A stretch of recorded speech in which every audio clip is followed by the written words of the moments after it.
Você já teve vontade de matar alguém? De pegar alguém pelo cabelo e sacudir? Você já ficou tão nervoso, mas tão ansioso que você travou, não conseguiu fazer nada? Tudo isso é o que nós chamamos de educação socioemocional, que aliás é o tema da aula de hoje, que está sendo uma das mais cotadas para o Enem desse ano, também na redação. Então, se você quer saber um pouco mais sobre educação socioemocional, me acompanha nessa videoaula.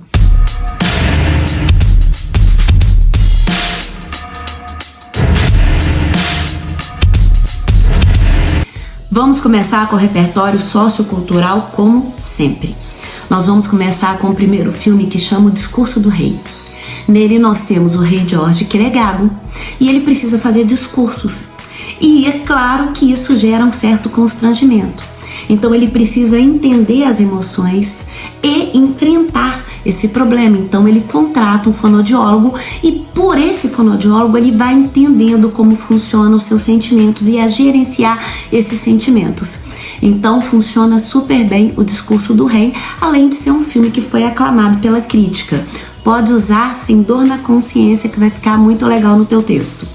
O segundo repertório sociocultural é o filme Avatar. Isso mesmo, lembra daqueles bichinhos azuis, aquela coisa toda? Em Avatar nós vamos ter um exemplo claro de um mundo que tem educação socioemocional e um mundo que não tem educação socioemocional. Então, naquele mundo que tem educação socioemocional, que é o mundo do Avatar, existe a questão da empatia, e a empatia é um dos pontos da educação socioemocional. No entanto, naquele mundo que não tem essa educação socioemocional, existe a questão do individualismo, de não se ver nem se colocar no lugar do outro. Então, você pode usar tranquilamente Avatar para mostrar a relação de empatia entre as pessoas ou da falta dela. O terceiro repertório sociocultural é o filme A Procura da Felicidade, com Will Smith. Eu tenho certeza que você viu esse filme porque quase todo mundo já viu esse filme, além do que ele é maravilhoso, né, gente? E vamos combinar. Na verdade, o que acontece? Nós vamos ter esse protagonista e esse protagonista ele é empreendedor, mas não dá certo e ele tá vivendo uma crise também no casamento com um filho e ele tem um turbilhão de coisas acontecendo ali e ele precisa gerenciar seus sentimentos. Tanto que ele aceita trabalhar numa empresa como estagiário sem receber nada e ainda com um filho para poder criar, e ele precisa criar, digamos assim, situações e transparecer emoções para que tudo dê certo no final. É claro que eu não vou dar spoiler, muito embora eu acredito que você já tenha visto esse filme, não é possível. Se não viu, gente, veja, ele é maravilhoso e mostra exatamente que por dentro a gente tem nossas inseguranças, os nossos medos, mas que a gente consegue trabalhar isso de forma que se torne algo positivo depois. O terceiro repertório sociocultural é um filme chamado Divertidamente. Na verdade é uma animação gráfica em que nós temos uma garota de 11 anos que ela se muda e ela tem um turbilhão de sentimentos dentro dela. E o interessante dessa animação gráfica é que esses sentimentos são personagens, eles são personificados e eles trabalham dentro da cabeça dela. É muito divertido, mostrando como as emoções nos conduzem e que a gente não tem só um tipo de emoção, a gente tem vários tipos de emoções, e ocorre que a gente precisa colocá-las em harmonia. Então, Divertidamente é o nosso quarto repertório sociocultural. Lembre-se sempre do que eu falo. Use com parcimônia, escolha direitinho para que ele dê o link perfeitinho naquilo que você vai argumentar no seu texto, tá bom? Antes de continuar essa videoaula, eu gostaria de lhe pedir um favor. Curta, compartilhe, se inscreva no canal. É uma forma que eu tenho de poder ajudar outras pessoas que, como você, precisam de aula ou gostariam de ter aula de redação, de repertório redacional para a redação do Enem. Então, se você puder fazer isso, eu vou ser muito grata. Agora nós vamos para o desenvolvimento. Vamos começar com um conceito. A educação socioemocional é uma habilidade. Aliás, vocês estão muito acostumados com essa palavra, né? A gente fala muito habilidade e competência. E a educação socioemocional é uma habilidade de reconhecer sentimentos. Primeira coisa, saber o que eu estou sentindo. Porque às vezes as emoções elas vêm de uma forma que a gente não sabe nem o que está acontecendo com a gente. Na verdade, a gente não tem a menor ideia. Então, o primeiro passo é reconhecer esses sentimentos. A partir do momento que a gente reconhece esses sentimentos, a gente aprende como gerenciar e lidar com esses sentimentos. Ou seja, se eu estou num momento em que acontece algo que eu estou com muita raiva, a minha tendência e a tendência de qualquer ser humano é explodir. Mas, primeiro, eu preciso identificar. Não, eu estou com raiva. Ok. Por que eu estou com raiva? Ah, por causa disso. Ok. Como eu posso agir? Como eu consigo controlar a minha raiva? Então, isso é um exemplo de educação socioemocional. Vale dizer também que a educação socioemocional consiste em preocupar-se com o outro. É a capacidade de empatia que eu já mencionei para vocês. Ou seja, eu olhar para o outro e sentir empatia por aquilo que a pessoa está vivendo, ou sentindo, ou desabafando comigo. Na verdade, gente, as pessoas trazem esse conceito de empatia um pouco deturpado. As pessoas falam empatia é se colocar no lugar do outro. Às vezes é impossível você se colocar no lugar do outro, partindo do pressuposto que às vezes aquela coisa não aconteceu com você. Mas você consegue colocar os seus sentimentos pareado com os outros, com o dos outros. Então isso também é uma habilidade socioemocional que tem que ser trabalhada para que a gente tenha relações positivas, não só nas amizades, como em casa, como no trabalho, de uma forma geral. E por fim, ocorre que a educação socioemocional vai fazer com que tomemos decisões racionais, planejadas, não pautadas nas emoções. Ou seja, a possibilidade daquilo que a gente planeja, que a gente coloque na nossa vida como uma meta, seja lá o que for, se torna muito mais fácil de ser alcançada e mais viável, desde que consigamos, na verdade, gerenciar as nossas emoções. Porque aí nós vamos estar trabalhando com a razão e não no ímpeto da emoção. Então, isso é basicamente a definição e o que consiste a educação socioemocional. Quando se fala em educação socioemocional, o autocontrole é um ponto a ser levado em consideração.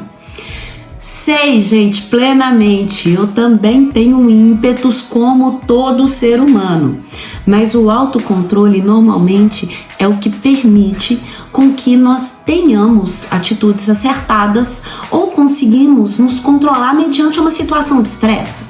Por exemplo, uma pessoa que vai tirar carteira.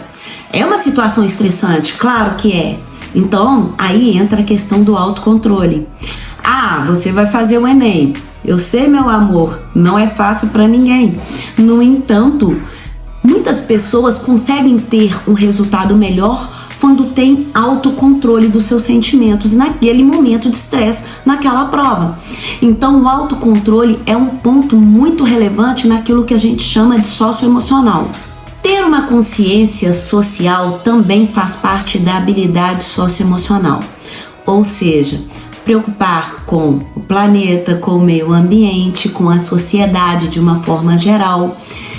Perceber aquelas pessoas que estão à margem, notá-las dentro de um possível, dentro do seu universo, tentar fazer algo ou ao menos ter empatia com esse grupo, com a sociedade ou com o meio ambiente de uma forma geral. Então, preocupar-se com o todo e não só com nós mesmos é uma capacidade socioemocional. Um outro fator são as habilidades sociais. Essas habilidades sociais consistem em falar com clareza, conseguir transitar em vários grupos e não só naquele que nos é mais afim, gerenciar necessariamente conflitos ou necessariamente conseguir transitar entre todas as tribos. Quando a gente tem essa habilidade social, a possibilidade de ser mais bem-sucedido naquilo que a gente projeta para a vida da gente é muito grande.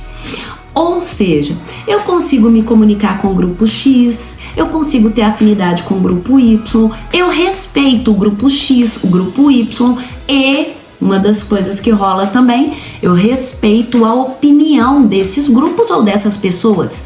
Isso é uma questão de habilidade social. Eu não necessariamente sou obrigada a concordar, em jeito nenhum. Vamos supor que eu não pense como grupo X, mas é um direito do grupo X pensar assim. E de acordo com a minha habilidade social, eu entendo que eles têm o direito de pensar daquela forma. Então tudo bem. Então isso também é o que nós chamamos de socioemocional. Temos também como essa habilidade a tomada de decisão. A tomada de decisão é uma coisa que a gente faz todos os dias. Da hora que a gente acorda, a hora que a gente vai dormir. E é claro que, como estamos constantemente tomando decisões, e essas decisões elas vão impactar naquilo que a gente almeja, naquilo que a gente quer, naquilo que a gente espera, consequentemente elas têm que ser pautadas nessa educação socioemocional. Eu não posso simplesmente ir lá e fazer um impulso, não. Eu preciso me controlar, eu preciso ver a empatia, eu preciso analisar todos os ângulos da situação para depois tomar uma decisão, para que essa decisão seja a mais acertada. Mesmo que se erre nessa decisão, pelo menos ela foi computada e calculada. E não vai ser aquela decisão em que eu falo, nossa, não devia ter feito isso. Quantas vezes a gente não faz isso, né? A gente toma a decisão e fala, ai Jesus, para que eu fui fazer isso? Então, ter essa habilidade faz com que tenhamos decisões mais acertadas, mais racionais e com menos chances de arrependimento, é claro. Posto isto, muitos economistas da educação dizem que a habilidade socioemocional é uma condição para o futuro. Isso mesmo, gente, para o futuro. Quer dizer, quando isso é ensinado nas escolas e as crianças crescem aprendendo a gerenciar isso, quando elas se tornarem adultas, necessariamente elas vão ter dentro delas essa capacidade e essa habilidade. Isso vai afetar o índice de desemprego, uso de drogas. Sim, gente, porque quando a pessoa, não, claro que nem todas, né? Mas muitas pessoas não conseguem gerenciar esse turbilhão de emoções, elas acabam indo ou utilizando drogas para poder criar um alívio porque não consegue gerenciar. E também aqueles profissionais que serão mais bem-sucedidos no futuro. Então, esses especialistas apontam que isso é fundamental desde a infância, para que isso seja um reflexo na vida adulta. Assim, uma pesquisa realizada mostrou que o que é coeficiente emocional, ele é muito mais importante para uma empresa do que o QI, que é o coeficiente de inteligência. Os profissionais mais bem-sucedidos, em torno de 90%, são aqueles que possuem um alto QE, coeficiente emocional, e não QI, que seria o coeficiente de inteligência. Então a gente percebe que a sociedade tem mudado nesse fator. Durante muito tempo, o que se avaliava para se contratar um profissional era o coeficiente de inteligência, a capacidade cognitiva desse profissional. Na sociedade atual e a do futuro tende a ser mais assim. Isso vai ser importante? Claro que vai. Mas mais importante do que isso vai ser como esse profissional consegue gerenciar o emocional dele. Então, os mais bem-sucedidos vão ser aqueles que sabem lidar com suas emoções. E o último tópico em questão, é claro que eu vou falar sobre as escolas. Na verdade, aqueles alunos que conseguem gerenciar a sua ansiedade, o seu medo, a sua angústia, ou seja, estabelecer uma saúde mental através do gerenciamento de emoções, são alunos que tendem a ser mais bem-sucedidos nos estudos. Consequentemente, alcançam primeiro os patamares que desejam ou almejam. Isso vai desde conquistar notas boas até necessariamente serem aprovados em determinados processos seletivos. Bom, senhoras e senhores, eu espero que vocês tenham gostado dessa videoaula. Eu espero que sua saúde mental esteja ok. Se não, cuida dessa mente, cuida desse coração e a gente se vê na próxima aula. Um grande beijo pra vocês. Tchau, gente.